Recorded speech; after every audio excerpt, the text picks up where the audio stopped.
First, I would now like to call upon Professor Dr. Noman Ahmed, an architect, planner, Pro-Vice Chancellor of NED University, but a true citizen of this city, one of its best-known sons.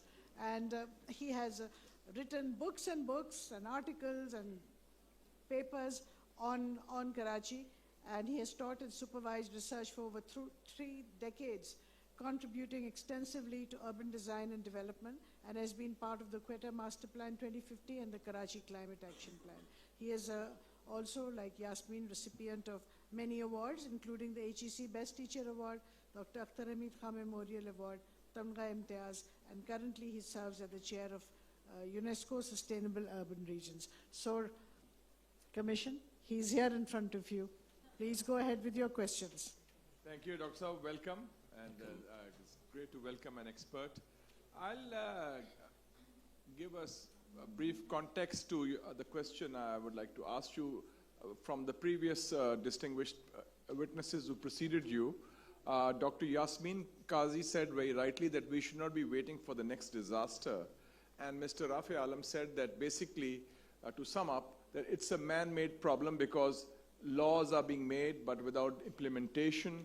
And he gave the example of that Swat Hotel, which is how it was swept away the second time around in 10 years in the same place. And basically, we're looking at unchecked urbanization without any planning, without any control. And now we have urban flooding as a phenomenon in Pakistan, which was even in plain areas. So how do you view this perspective and what needs to be done on that count? Thank you very much.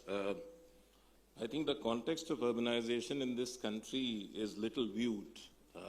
There are many, many layers that still need to be unearthed and looked at properly. Let's look at the national context of urbanization in Pakistan just to set the scene. Pakistan is believed to be 36% urbanized, but that is what the official figures say, because it only measures a certain kind of urbanization and does not count the urbanization in its various forms and manifestations as it exists. Similarly, it also does not account for the gross anomalies that we have pertinent to urbanization.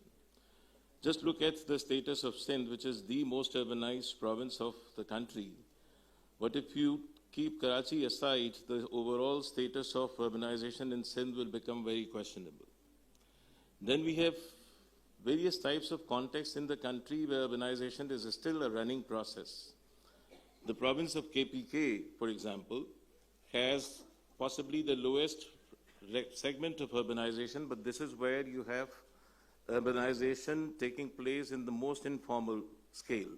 And this overall status of the Swat Hotel and various other similar type of disasters that we observed, I think that are cases in point.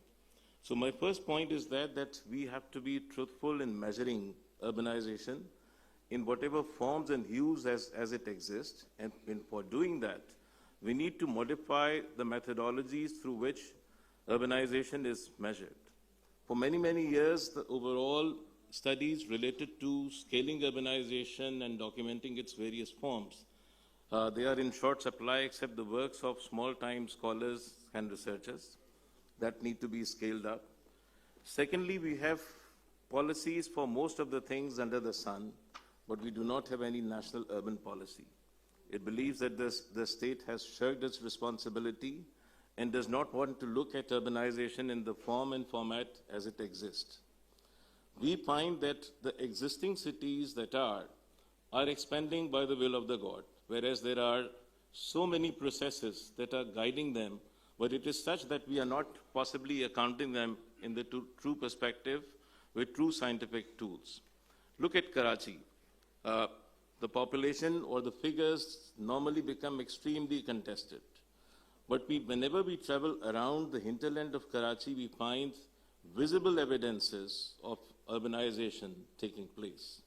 You might be surprised to hear that officially speaking, Bahria town is Karachi rural. And this is how the annals of documentation say. There are various other very important dimensions to dealing with the water crisis, both the drinking water as well as the water that was discussed by Senator Mushaid Saab, urban flooding. And that is the overall connection of urbanization with land. You cannot access water in cities without having an access to land. And that's a very important issue that one needs to take into account.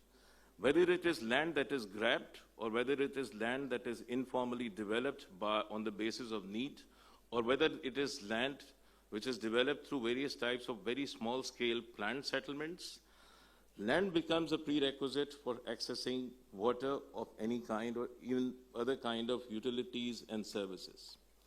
For the teeming millions that we have in our urban areas, I believe there is a need that the process of land supply for the underprivileged should become institutionalized, because that becomes a prerequisite for accessing decent water connections and decent water supply in the first place. The second challenge that our cities face is that we have sizable number of informal settlements that are now a stark reality. We realize it, the sooner the better. And larger cross-sections of our society basically inhabit these informal settlements. Back in the 70s, we used to have a policy of rehabilitation and regularization, but over the period of time, those policy guidelines have been lost. In the context of present-day realities and obviously making it consonant with the 21st century challenges, I think the policies of rehabilitation and revitalization are important, because bulk of our urban population actually reside in those settlements. It might come as a surprise to you that 4% of Karachi's population own 58% of the land, and 58% of people live in 4% of land. So that is the type of drawback one is talking about. And this is the situation in other large cities in Pakistan is also not very different.